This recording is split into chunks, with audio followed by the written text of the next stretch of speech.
बहुत बहुत स्वागत है डॉक्टर गोयल आपका हमारे इस पूरे कार्यक्रम में। और जब भी मैं आपके सफर की चर्चा करती हूं और जितना मैंने पढ़ा और जो मुझे समझ में आया है, इस दौर में हम मेडिकल के क्षेत्र में आगे बढ़ रहे हैं। और सबसे बड़ी बात डॉक्टर गोयल ये है कि हम आयुर्वेद पर वापस स्विच हो रहे हैं, एलोपैथ पे दोबारा भरोसा जाहिर कर रहे हैं।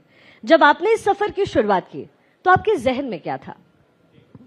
सबसे पहले तो गुड मॉर्निंग, जितने हमारे क्लीग्स, फ्रेंड्स और जो डिफरेंट जगह से लोग आए हैं उनको नमस्कार।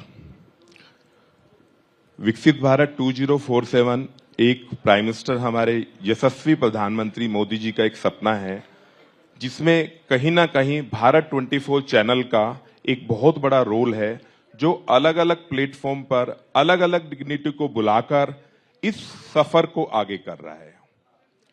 मैं एक छोटा सा नाचीज हूं जिसके बारे में अक्सर भारत 24 मेरी तारीफें करता है, लेकिन मैं उस तारीफ के काबिल नहीं। मैं सिर्फ ये समझता हूं कि ये मेरा जिम्मेदारी भी है, कर्म भी है, और सब लोगों से भी मैं ये विनती करता हूं कि कहीं ना कहीं इन सब बातों से इंस्पायर होके वो लोग भी इस चीज का हिस्सा बने। अब सबसे पहले क्वेश्चन ये था कि मुझे क्यों ये सब चीजें आई, क्यों मैं इस तरह इस जर्नी में आया। जब मैं चाइल्डहुड में था, बहुत छोटा था, 7-8 साल का था, उस टाइम में सबसे पहले मेरा विजन रहा, हरिद्वार से कावड़ लोग लेके आते हैं, तो जब वो लोग कावड़ लेके आते हैं तो उनके पैरों में छाले हो जाते हैं क्योंकि वो पैदल चलते हैं। जी। तो सबसे पहले मैंने अपनी शुरुआत उन्हीं लोगों से की। रात भर, दिन भर, 24 घंटे मैं उनके साथ कैंप लगाता था, उनकी सेवाएं करता था, उनके पैर में जो छाले होते थे उनको ठीक करता था। तो कहीं ना कहीं मेरे अंदर इंस्पिरेशन उस 8 साल की एज में, जहां मैं बहुत छोटा था, उन लोगों से मेरे दिल में आया। सबसे पहले मेरी स्टार्टिंग वहां से हुई, फिर धीरे धीरे कारवा बढ़ता गया, जर्नी बढ़ती गई, आगे चलते रहे। और मुझे ऐसा लगता है आज मुझे सबसे ज्यादा यदि दिल में कोई पैशन है तो मानव सेवा, स्वास्थ्य सेवा और गौ सेवा। ये मेरी जिंदगी की एसओपी है कि आज हर व्यक्ति को मानव सेवा के प्रति समर्पित रहना चाहिए, स्वास्थ्य सेवा के प्रति समर्पित रहना चाहिए और गौ सेवा के प्रति समर्पित रहना चाहिए। बिल्कुल doctor Goyal, when I was going through your profile, एक चीज मुझे it was stucking in my mind. मैं खुद पीएचडी करना चाहती हूँ और मेरी हिम्मत नहीं हो रही है, because I can not do it all together, और बड़ा मुश्किल लगता है। It's all a process. आपने डबल पीएचडी किया है, कैसे किया है? जी, ये एक बहुत अलग सी जर्नी है मेरी जिंदगी की। मैं पहले फार्मेसी बैकग्राउंड में, जो फार्मेसी बैकग्राउंड में एजुकेशन होती है उसमें डिप्लोमा होता है, डिग्री होती है, वो सब किया मैंने जी। फिर कहीं ना कहीं मुझे लगा कि रिसर्च पार्ट पे जाना चाहिए। मैंने 2 सब्जेक्ट के अंदर पीएचडी की, वो भी यूएसए से की। एक डायबिटीज के ऊपर की, क्योंकि डायबिटीज आज हमारे लिए बहुत, भारत देश के लिए बहुत कॉमन है। और धीरे धीरे यदि आप देखें, अपब्रिंगिंग में देखेंगे तो बहुत सारे लोग डायबिटिक होने वाले हैं, क्योंकि वो सब वो प्रिकॉशन नहीं ले रहे हैं जो आज के टाइम में लेनी चाहिए। दूसरा मैंने एचआईवी के ऊपर की। एचआईवी में क्या किया, मुंह के अंदर छाले हो जाते हैं, कैंडियासिस बोलते हैं उसको, एक उसके ऊपर किया। 2 पीएचडी मैंने किया। मुझे समय लगा, 8-9 साल का समय लगा पीएचडी करने में। यूएस से किया, अलग सा प्रोफाइल था, रिसर्च में टाइम लगा, लेकिन आज मैं फील करता हूं कि उन 2 पीएचडी के बाद मेरी लाइफ में बहुत बड़ा चेंज आया। मैं आज लोगों को समझा पाता हूं, हर तरीके से जिसकी जो जरूरत है उस तरीके से मैं लोगों को समझा पाता हूं। आपकी कंपनी हर दिन नई नई उपलब्धियां छू रही है और नई नई उपलब्धियां हासिल कर रही है। ये कैसे पॉसिबल हो पाता है? क्योंकि आज के समय में कंपटीशन बहुत हाई है, और अगर आप आगे बढ़ना चाहते हैं तो आपको किसी यूनिक चीज को लेकर आगे आना होता है। तो आपकी कंपनी ने ऐसा क्या किया कि आज उपलब्धियां ही उपलब्धियां आपके हिस्से हैं? पहले तो मैं कहूंगा कि इसको करने के पीछे कहीं ना कहीं उस परमपिता परमेश्वर और जो लोग आपके साथ हमेशा जिंदगी भर से जुड़े होते हैं, उन लोगों का साथ होता है। उसके बिना हम लोग कुछ भी ग्रोथ नहीं कर सकते जी। दूसरी बात क्या है कि यूनिक एसओपी क्या है। अभी मनोज भाई ने हमारी फार्मेसी को विजिट किया, मेरे लिए एक ऐसा दिन था जैसे कोई भगवान मेरे पास आए हों, मैं ऐसा समझता हूं। इन्होंने ग्राउंड रूट पे आकर देखा कि हम औरों से डिफरेंट क्यों हैं, क्योंकि मनोज भाई की एक क्यूरियोसिटी रहती है। इनका जो प्रोग्राम गेम चेंजर है, जब इन्होंने मेरा प्रोग्राम गेम चेंजर किया था, ये चाइल्डहुड में चले गए, 5 साल से लेकर आज तक के जितने लोग मेरे सर्कल में रहे, हर आदमी से रिसर्च हुई। भारत 24 मैं कंचे कैसे खेलता था, क्रिकेट कैसे खेलता था, वो सब भी रिसर्च किया। तो मनोज भाई उस दिन पहुंचे फार्मेसी पे, मुझे बहुत अच्छा लगा। लेकिन सबसे यूनिक जो है वो है सबसे पहले विश्वास। हम 3 तरीके से काम करते हैं अपनी फार्मेसी के अंदर। एक तो कोई भी मेडिसिन सब्स्टिट्यूट नहीं करते। सब्स्टिट्यूशन का मतलब क्या है कि सपोज डॉक्टर ने, हर डॉक्टर की अपनी एक फेवरेट ड्रग होती है। सपोज किसी डॉक्टर ने डोलो लिखा है तो हम डोलो ही देंगे, हम ऐसा नहीं कि डोलो के बदले क्रोसिन दे देंगे या कोई और ब्रांड दे देंगे। तो उससे एक लिगेसी रहती है, उस डॉक्टर का एक सम्मान रहता है, एक रेस्पेक्ट रहती है कि जो उसके पर्चे पे लिखा वो दिया जाता है। सबसे पहला सब्स्टिट्यूशन। दूसरी चीज ओरिजिनलिटी। आज गोयल मेडिकोज को 68 ईयर्स हो गए हैं, जिसमें से 40 साल मुझे हो गए हैं जी। तो 68 ईयर्स की लिगेसी में सिर्फ हमने एक ही कोशिश की है, लोगों का विश्वास, कहीं लोगों का विश्वास ना टूटे, सब्स्टिट्यूशन ना हो। तीसरा, हम किसी भी पेशेंट को जब दवाई देते हैं तो प्रॉपर लिख के देते हैं कैसे खानी है, कैसे नहीं खानी है, ये खाने से पहले खानी है, खाने के बाद खानी है, नाश्ते से पहले खानी है। बहुत सारी दवाई होती हैं जिनका अलग अलग यूज होता है। कोई दवाई मिल्क के साथ लेनी होती है तो मिल्क के साथ ली जानी चाहिए। तो हमारे पास इतने सारे एडवाइजर्स हैं कि वो सब पूरा एडवाइज करके ही हर एक आदमी को, चाहे वो डॉक्टर खुद भी डॉक्टर हो, उसको भी मेडिसिन हम लोग लिख के देते हैं। तो यही हमारी एक छोटी सी एसओपी है जो हमें औरों से डिफरेंट बनाती है। एक और चीज है जो आपको लोगों से अलग बनाती है, दैट इज सोशल कॉज में रहना, समाज सेवा करना। क्योंकि व्यापार से ज्यादा फोकस आपका सोशल सर्विसेज में है। ये कैसे आपके जहन में आया? ये बिल्कुल आज के टाइम में सच है कि एक समय था जब मैं पूरा व्यापार में था और मुझे बिजनेस के अलावा कुछ भी नहीं रहता था। मुझे लगता था कि बिजनेस ही सब कुछ है। लेकिन एक बिजनेस में एक सैचुरेशन आ गया। सैचुरेशन बोले तो मतलब धीरे धीरे समय बदलता गया। जी। समय बदलने के साथ साथ मानवता एक अंदर, जैसे अंदर प्रवेश कर जाती है ना, उस तरह मानवता अंदर जाती रही। बिजनेस एक सेकंड पार्ट बन गया, मानवता आगे चलती गई। वो कहीं ना कहीं हर एक पहलू से जुड़ी, चाहे वो ब्लड डोनेशन के रूप में जुड़ी, चाहे निर्धन कन्याओं के मैरिज के रूप में जुड़ी, या आज मैं कहता हूं किसी को किसी भी चीज की जरूरत हो ऑल ओवर इंडिया में, वो मुझे अप्रोच करते हैं और मैं उस परमपिता परमेश्वर की उससे उन सब लोगों को चीज प्रोवाइड करवा पाता हूं। रक्तदान को महादान कहा जाता है और आज के समय में, और हमने ये कहीं ना कहीं समझा जब कोविड का दौर आया। कोविड में हमें समझ में आया कि जिंदगी की कीमत क्या होती है। हम सब एक रेस पे भागे जा रहे थे, लेकिन आपने रक्तदान को एक मुहिम की तरह बना दिया है। ये कैसे आपने किया? ये बहुत एक अच्छा क्वेश्चन है। जब मैं बहुत छोटा था तो मैं अपने पेरेंट्स के साथ एक हॉस्पिटल में गया। उस हॉस्पिटल में किसी को 2-3 यूनिट ब्लड की मांगी गई तो मैंने देखा जो रिलेटिव्स आसपास भी थे वो भी धीरे धीरे खिसक गए। मतलब उन्हें लगा कि 2-3 यूनिट ब्लड की देना it's a big task, it's not a easy deal. उन लोगों के दिल में था हम एक यूनिट यदि आज किसी को दे देंगे तो पता नहीं क्या होगा। मैंने बहुत छोटा था, मेरे दिल में ये था कि इसके ऊपर सबसे जरूरी काम की जरूरत है आज भारत देश को।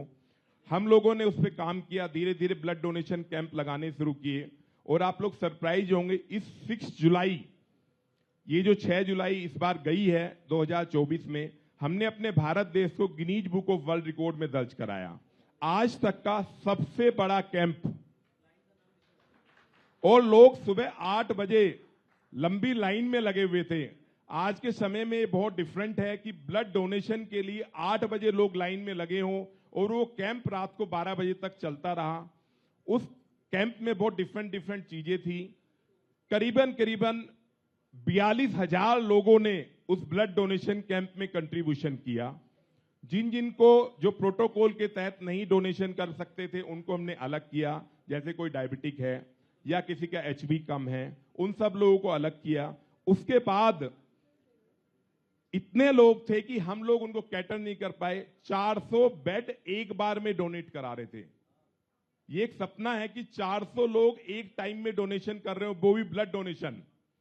कोई भंडारा लगाओ, कोई लंगर लगाओ तो लोगों के दिल में होता है एक लंबी लाइन होती है, लेकिन ब्लड डोनेशन के लिए यदि 400 से 450 लोग एक बार में ब्लड डोनेट कर रहे हैं तो ये मेरा भी एक सपना था और भारत देश के लिए भी एक बहुत बड़ा प्राउड है। उस दिन 6 जुलाई को Guinness book of world record में हमारा ब्लड डोनेशन कैंप आया। उसके बाद ब्लड डोनेशन कैंप अक्सर होते हैं, चलते रहते हैं। इंपॉर्टेंट क्या है? लोगों को ब्लड मिलना। आज के टाइम में ब्लड डोनेशन कैंप लगते हैं, आराम से ब्लड डोनेट करके लोग चले जाते हैं जी। इंपॉर्टेंट है कि मेरी एक मुहिम है, पूरे इंडिया में किसी को ब्लड की जरूरत हो, मुझे कम से कम रोज डेली 200 से 300 लोग अप्रोच करते हैं पूरे पैन इंडिया से। हम उनको without donor, without any amount pan India blood available कराते हैं। तो क्या मेरी बात है। मुहिम, मुझे लगता है उस परमपिता परमेश्वर ने सुनी, मेहनत हुई और वो चीज आज पूरी हो रही है। तो कहीं ना कहीं दिल को बड़ी खुशी मिलती है और लगता है कि रक्तदान से बड़ा कोई महादान नहीं, और ये चीज आज पूरी हो रही है। डॉक्टर गोयल के इस काम पर तालियां जरूर होनी चाहिए, क्योंकि जैसा मैंने कहा कि हमने जिंदगी को तब समझा जब हमारे आसपास जिंदगियां आखिरी सांस ले रही थी। डॉक्टर गोयल, एक एंटरप्रेन्योर या फिर एक सोशल वर्कर, आपको क्या कहलाना पसंद है? मैं तो सिर्फ ये कहूंगा कि उस परमपिता परमेश्वर का एक छोटा सा बच्चा हूं, और सारी जिंदगी मुझे सिर्फ यही इंस्पिरेशन, समाज से, लोगों से वो प्यार मिलता रहे और मैं इसी तरीके से काम करता रहूं। मुझे किसी भी टाइटल की जरूरत नहीं है। मैं तो ये समझता हूं कि मैं हमेशा जिंदगी भर लोगों के लिए मानव सेवा और स्वास्थ्य सेवा के लिए तत्पर रहूं। मेरी लास्ट सांस भी लोगों के लिए रहे, यही मेरी जिंदगी का एक विजन है। डॉक्टर गोयल, हमने ये भी सुना है कि आप जो भी हमारे आसपास घटित हो रहा होता है उसको लेकर के भी बहुत मुखर रहते हैं। हमने देखा है कि इन दिनों सनातन को लेकर के खूब चर्चाएं हो रही हैं। हम आयुर्वेद को क्योंकि सनातन से कनेक्ट करते हैं, ये वो पद्धति है जो शुरुआत से चली आ रही है, और जैसा कि हमने अभी चर्चा भी किया कि अब वो पद्धति विदेशों तक पहुंच रही है, भारत की चर्चाएं हो रही है। सनातन को लेकर के आपका क्या ख्याल है? मैंने भी एक ताल कटोरा स्टेडियम में प्रोग्राम किया जिसमें ऑर्गेनिक एप्पल को सनातन के साथ कनेक्ट किया। ऑर्गेनिक एप्पल डिफरेंट जगह जहां जहां होते हैं, चाहे मैं उत्तराखंड की बात करूं, कश्मीर की बात करूं, वहां सबसे मैंने ऑर्गेनिक एप्पल मंगाए। ऑर्गेनिक एप्पल का कॉन्सेप्ट सनातन से क्या था, एक बड़ी अलग सी स्टोरी है। जो हमारे ऋषि मुनि थे, हजारों साल पहले यदि वो जंगलों में होते थे तो उनके पास क्या खाने के लिए होता था? वहां फल फूल जो भी उन्हें कुछ मिलता था वो सब खाते थे और वो लोग स्वस्थ रहते थे, और कहीं ना कहीं वो सनातन की भावना उनके दिल में रहती थी। तो मैंने उस प्रोग्राम में इन दोनों चीजों को कनेक्ट करके सनातन की कोशिश की। उस प्लेटफॉर्म पे जो भी इंडिया भर के संत थे, सारे शंकराचार्य थे, वो एक प्लेटफॉर्म पे थे। ऑर्गेनिक एप्पल के साथ सनातन को जोड़ा। और मैं ये बात कहना चाहता हूं कि जो भी व्यक्ति, कभी कोई सनातन से कास्टिज्म नहीं जुड़ा हुआ, लोग ऐसा समझते हैं कि सनातन सिर्फ हिंदू है, या मेरा ऐसा मानना है जो भारत देश में रहता है वो सनातनी है। हर वो व्यक्ति जो भारत देश के लिए जीता है वो सनातनी है, सनातन से बिलोंग करता है, क्योंकि सनातन से ही सब कुछ निकला है। यदि आज हम कास्टिज्म की बात करें, पंजाबी बन गए, हिंदू बन गए, मुस्लिम बन गए, ये सब लोग सनातन हैं। तो सनातन से लोग कनेक्ट करते हैं हिंदुइज्म को। हिंदुइज्म और सनातन, हिंदुइज्म एक सनातन का पार्ट है, लेकिन जो भी लोग भारत देश में रहते हैं वो सनातनी है, और हर व्यक्ति को सनातन को अडॉप्ट करना चाहिए, अच्छा काम कंट्री के लिए करना चाहिए। यही मेरा संदेश सनातन के प्रति है। मेडिकल के क्षेत्र में हम तेजी से आगे बढ़ रहे हैं। डॉक्टर गोयल, आपको क्या लगता है व्हाट इज ऑल रेस्ट? अभी क्या कुछ और बाकी रह गया है जो भारत पे होना चाहिए और सरकार उसके लिए काम कर रही है और करना चाहिए? अभी बहुत कुछ बाकी है। मुझे ऐसा लगता है कि अभी तो बहुत छोटा सा हिस्सा मेडिकल बैकग्राउंड पे हुआ है। अभी भी, आज भी हम यदि बात करें, किसी क्रिटिकल पेशेंट को यदि एडमिट कराना है, आज भी हमारे, यदि मैं दिल्ली की बात करूं या पूरे भारत देश की बात करूं, तो आज भी बेड लोगों को नहीं मिल पाता, आईसीयू नहीं मिल पाता, वेंटिलेटर नहीं मिल पाता। मैं ऐसा समझता हूं आज भी हमें गवर्नमेंट हॉस्पिटल्स में, क्योंकि यदि हम कॉर्पोरेट्स की बात करें तो कॉर्पोरेट्स के बिल्स इतने बड़े होते हैं, कोई बिल 10 लाख रुपए का होता है, कोई 20 लाख रुपए का होता है, हर व्यक्ति उसको अफोर्ड नहीं कर सकता। तो कहीं ना कहीं मुझे ऐसा लगता है कि हमें नंबर ऑफ बेड्स, जो एडमिशन के लिए बेड्स हैं हॉस्पिटल्स में, वो बढ़ाने होंगे, उनके ऊपर काम करना होगा। लोगों को आराम से आईसीयू की सुविधाएं मिले, वेंटिलेटर मिले। जिसको एमआरआई कराना है, आज भी एमआरआई की पोजीशन हमारे दिल्ली में ऐसी है कि लोगों को 6-6 महीने का टाइम मिलता है। एंडोस्कोपी करानी है तो 6-6 महीने का टाइम मिलता है। लेकिन क्या वो पेशेंट, यदि कोई पेशेंट कैंसीरियस है, कैंसर का पेशेंट है, क्या वो 6 महीने एंडोस्कोपी के लिए रुक पाएगा? और यदि वो बाहर जाता है, उसके पास इतना पैसा नहीं होता कि वो एमआरआई और एंडोस्कोपी बाहर करा सके। बिल्कुल। तो मेरा ये मानना है कि हमारी, देखो, सच बात तो ये है कि पिछले 10-11 साल बहुत अजीब से बीते हैं। हम कहीं ना कहीं अनफॉर्चुनेट है दिल्ली के लिए। अब जो सपना भारतीय जनता पार्टी लेकर आई है, और अब किसी के पास कोई एक्सक्यूज भी नहीं है। पहले एक्सक्यूज होता था कि सेंट्रल में भारतीय जनता पार्टी है और यहाँ पे आपदा हमारी जो आप है तो वो है, लेकिन अब वो सारा कुछ भी नहीं है। अब दोनों जगह एक ही गवर्नमेंट है। तो मेरा तो एक ही संदेश गवर्नमेंट को मैं देना चाहता हूं कि number of beds her government hospital में बढ़ाए जाएं, जिसको भी एडमिशन की जरूरत हो उसको आराम से एडमिट हुआ जाए, जिसको आईसीयू की जरूरत है उसको आईसीयू मिले, जिसको वेंटिलेटर की जरूरत है उसको वेंटिलेटर मिले, जिसको एमआरआई कराना है, सीटी स्कैन कराना है, एक्सरे कराना है, एंडोस्कोपी कराना है, उसको कहीं ना कहीं डेट्स की जरूरत ना हो। ऐसा ना हो कि उसको 6 महीने की डेट मिले, उसको मैक्सिमम 1 या 2 दिन की डेट मिलनी चाहिए और उस टाइम वो उसको करा ले। और अब से कुछ ही देर बाद सीएम मैडम यहाँ पर आने वाली है, रेखा गुप्ता जो यहाँ मौजूद होंगी। मुझे लगता है कि आपने जो जो बातें कही अगर ये उनके सामने होगी तो ये और भी बेहतर रहेगा। बिल्कुल ये और ऐसा है, और मैं संदेश जरूर अपनी सीएम साहिबा को देना चाहता हूं कि अभी दिल्ली में बहुत सारी चीजें ऐसी हैं जो करनी है। पहले जो चीजें हुई या होती रही उसमें दिखावा ज्यादा था, प्रैक्टिकल चीजें कम थी। आज वो समय आया है और भारतीय जनता पार्टी का एक शुरू से विजन रहा है कि यदि वो कुछ कहते हैं तो पूरा करते हैं। तो यदि उन्हें संकल्प पत्र में कुछ दिया है तो उसको पूरा करना चाहिए। और इससे अच्छा आइडियल टाइम जब सेंट्रल में भी अपनी गवर्नमेंट है, स्टेट में भी अपनी गवर्नमेंट है, इससे अच्छा टाइम हमारी सीएम साहिबा के लिए कुछ नहीं हो सकता। एक बड़े एंटरप्रेन्योर है एलॉन मस्क, उन्होंने एक बहुत ही अच्छा स्टेटमेंट दिया डॉक्टर गोयल, जो मुझे खास तौर पर पसंद आया, that you decide anything for 5 years and do it in 2 years and then you decide it again for the 5 years and do it in 2 years। Yes, it is very true. इस तरीके से गोयल मेडिकोज क्या कुछ सोच रहा है अगले 5 साल में जो 2 साल में करने की हिम्मत रखता है? ये बिल्कुल बहुत अच्छी बात है और इसमें मेरा अगला विजन ये है कि हम लोग पैन इंडिया जाना चाहते हैं। मेरा विजन पैन इंडिया जाने का है। बहुत सारी चीजें हमने अभी कुछ ब्रांचेस शुरू की, उसमें हमने देखा क्या क्या टीचिंग प्रॉब्लम्स आती हैं, क्योंकि जब हम पैन इंडिया जाएंगे तो उस टाइम हमारे पास समय नहीं होगा और हम 0% एरर पे काम करना चाहते हैं। तो आज हम लोगों ने कुछ ब्रांचेस खोली, उसमें देख रहे हैं कि जो जो टीचिंग प्रॉब्लम्स आ रही है उन सब टीचिंग प्रॉब्लम्स को खत्म करें और फिर हम लोग पैन इंडिया जाएंगे। और जिस तरह एलन मस्क जी का ड्रीम है कि वो चीज 2 साल में की जाए, उस तरह मेरा भी सपना है कि एवरी 2 years में कुछ ना कुछ नया किया जाए, चेंज किया जाए और भारत देश को कहीं ना कहीं विकसित भारत 2047 के सपने को पूरा किया जाए। यहाँ बहुत सारे यंगस्टर्स हैं doctor Goyal, who must be looking up to you, क्योंकि मुझे लगता है एंटरप्रेन्योरशिप हो या फिर भविष्य में आगे बढ़ने की बात हो, वो एक ऐसे व्यक्ति से लोग सुनना चाहते हैं और ग्रहण करना चाहते हैं जो कामयाबी के शिखर पर होता है। आप उन यंगस्टर्स को क्या संदेश देना चाहेंगे? सबसे पहले मैं यंगस्टर्स को एक ही संदेश देना चाहता हूं। हर यंगस्टर सोचता है कि मेरा पहला पैकेज 14 करोड़ का हो, 14 लाख का हो, 20 लाख रुपए का हो। वो कभी भी शुरू से अपने पैकेज पे ना जाए। सबसे इंपॉर्टेंट है वर्किंग स्किल्स, कि सबसे पहले जो भी उसे काम मिला है, जहां भी उसे जॉब मिली है, उस जॉब को वो अच्छे से सीखे, करना सीखे और हर जगह टिक के रहना सीखे। आज के टाइम में सबसे बड़ी प्रॉब्लम ये है कि 6 महीने एक कंपनी में होते हैं, जैसे ही पैकेज दूसरा चेंज होता है वो दूसरी कंपनी में चले जाते हैं, तो उनको सीखने को कुछ नहीं मिलता। तो मुझे ऐसा लगता है कि सबसे पहले एक जगह टिकना चाहिए, वहीं टिक के काम करो, सीखो। पैकेज से ज्यादा उस काम की प्राथमिकता को रखो। कहीं ना कहीं उनके दिमाग में ये रहना चाहिए कि वर्क इज वर्शिप, उससे ज्यादा कुछ नहीं। दूसरी बात, वो जो भी अर्न करते हैं, जैसे आज मैं अपनी बात करूं तो जो मैं अर्न करता हूं उसका मुझे लगता है 90 से 95% में लोगों के बीच में डिस्ट्रीब्यूट कर देता हूं।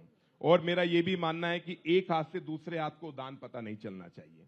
उसी तरह मैं यंगस्टर्स और सब लोगों को यह बात कहना चाहता हूं कि जो भी उनकी अर्निंग है उसमें से जो भी हिस्सा वो चाहते हैं, वो हिस्सा कहीं ना कहीं मानव सेवा के प्रति, स्वास्थ्य सेवा के प्रति दें और गौ सेवा के प्रति दें। और एक बहुत छोटे छोटे से एग्जाम्पल मैं देता हूं। यदि किसी ओल्ड एज के आदमी को स्माइल पास कर दें, कुछ भी ना करें हम लोग, तो वो भी एक बहुत बड़ा मानव सेवा के प्रति पहल है। किसी को रास्ता पार करा दें, किसी ओल्ड एज के आदमी को यदि हम रास्ता पार कराते हैं तो उसके दिल में भी कहीं ना कहीं एक चीज हमारे लिए एक आशीर्वाद आता है। तो इससे ज्यादा बड़ी बात कुछ नहीं हो सकती। दुआ सबसे ऊपर है, उसके बाद सब चीजें हैं। यदि दुआएं हमारे पास है, दुआओं की बैलेंस शीट हमारे पास है, तो हम हर चीज को जीत सकते हैं। दवा भी उसके बाद काम करती है, दुआएं सबसे ऊपर हैं। तो मैं सब लोगों को एक ही संदेश देना चाहता हूं कि दुआओं की बैलेंस शीट अपनी जिंदगी में आगे रखो, हमेशा अच्छा काम करो, लोगों के प्रति हमेशा डिवोटी रहो और एक अच्छी जिंदगी जीकर भारत देश को कहीं ना कहीं उस इतिहास के पन्नों में दर्ज करा दो जो सब लोगों की इच्छा है और हमारे यशस्वी प्रधानमंत्री जी की इच्छा है। और बिल्कुल मैं इसी बीच अनाउंस करना चाहूंगी, इस समय दिल्ली की मुख्यमंत्री Rekha Gupta ji is between us, तालियों के साथ उनका स्वागत होना चाहिए। जेसी सर उनके साथ यहाँ मौजूद हैं। बहुत बहुत स्वागत है सीएम मैडम आपका हमारे इस पूरे कार्यक्रम में। और ये बड़ी जीत है बीजेपी के लिए, इसलिए ये तालियां और जोरदार होनी चाहिए। इस समय दिल्ली को बदलने का जो प्रयास है वो बीजेपी कर रही है। सीएम मैडम इस समय हमारे साथ मौजूद है।